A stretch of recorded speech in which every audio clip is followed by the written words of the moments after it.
경전을 보면 바이야처럼 법문을 듣는 순간 아란이 되는 사람들도 있습니다.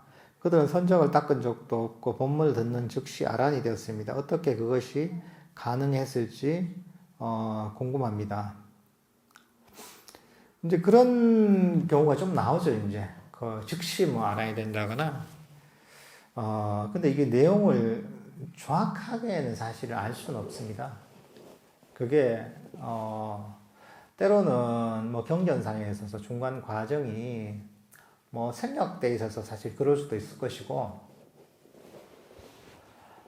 때로는 그 정말 아주 특별한 경우에 아주 지혜가 예리한 이런 사람들이 그 본문을 듣는 즉시 뭐 그랬을 가능성도 있죠. 뭐 아니면 뭐 가끔 그런 경우도 있거든요. 전생에 어떤 그런 그 닦은 어떤 바람이 있는 사람이 이런 상황이 닥쳐서 깨달음을 얻는 경우도 있을 수 있겠죠. 그렇지만 그 제가 이해하기에는 일반적으로 이게 가능한 방법은 아니라고 생각합니다. 왜냐하면 사실 팔정도라는 게 있잖아요.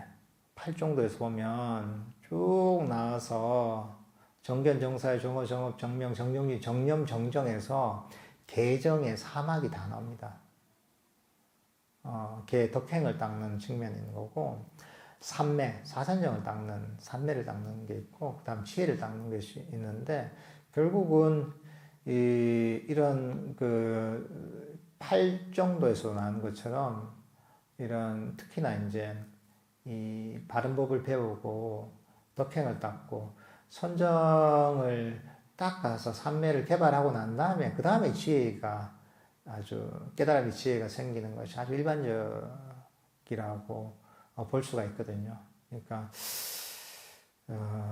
이것은 아주 예외적인 뭐 그런 상황이거나 또 많은 경우에는 그 중간 과정이 사실은 생략이 되어 있는 경우도 있기 때문에 뭐 그 정도로 뭐 이해를 하고 있습니다, 저는.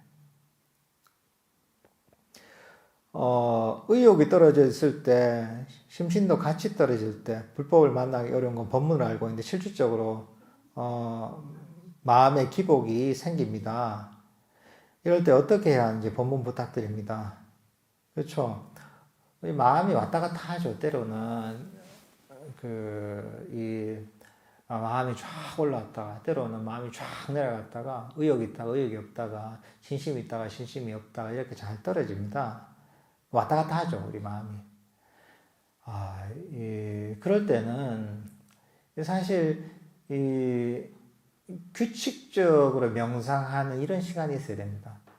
그러니까, 내가 마음이 어쨌든지 간에, 마음이 아무리 기복이 많더라도, 뭐 하루에 뭐 30분 한다거나, 1시간 한다거나, 정확한 시간에 아침이 됐든 저녁이 됐든, 하루에 한 번이 됐든 두 번이 됐든, 이제 그런 시간을 꼭 한번 지켜보십시오.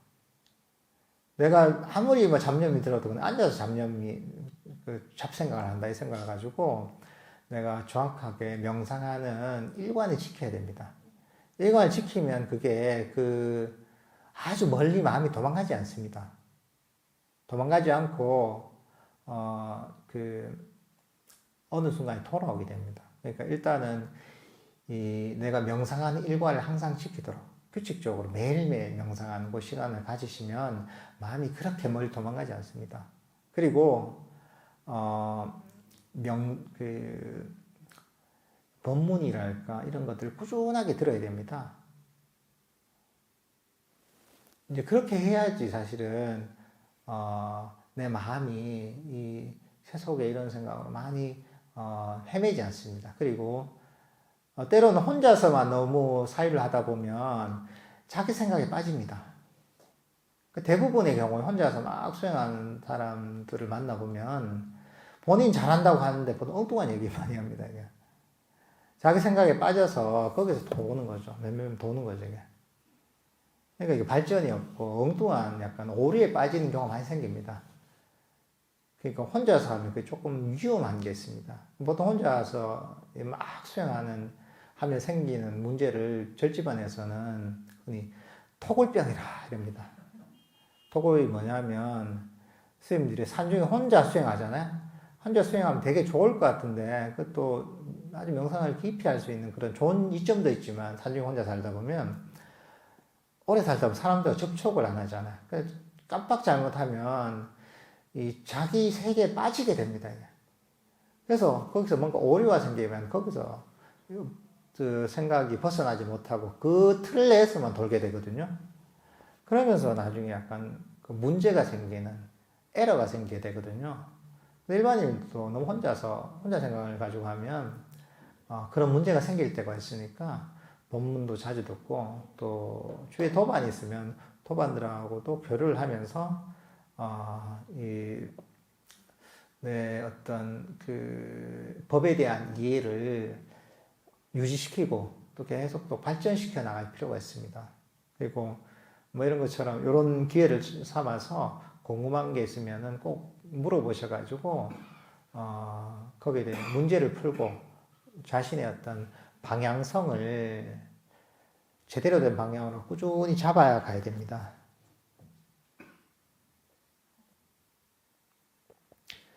들숨 날숨이 일정하게 계속 유지되어야 하는지 궁금합니다. 들숨 날숨은 일정하게 유지될 필요가 없습니다. 사실 이 아나파나사티 들숨 날숨을 알아차리는 명상법은 자연 그대로의 호흡을 대상으로 합니다. 그러니까 호흡을 일정하게 유지시킬 필요가 없습니다. 그냥 지금 호흡 하는 대로 그냥 가만히 내버려 두고 내가 지금 자연스럽게 일어나고 있는 호흡을 알아차리기만 하면 됩니다. 그러니까 이게 뭐 거칠기도 하고 길기도 하고 짧기도 하고 그럴 수 있죠. 그건 전혀 문제가 안 됩니다. 오히려 문제가 되는 것은 이것을 일정하게 유지시키려고 하는 것 또는 뭐 아주 부드럽게 만들려고 억지로 호흡을 내가 원하는 대로 통제하려고 하는 데서 문제가 다 생깁니다. 그럼 긴장이 되고 힘이 듭니다.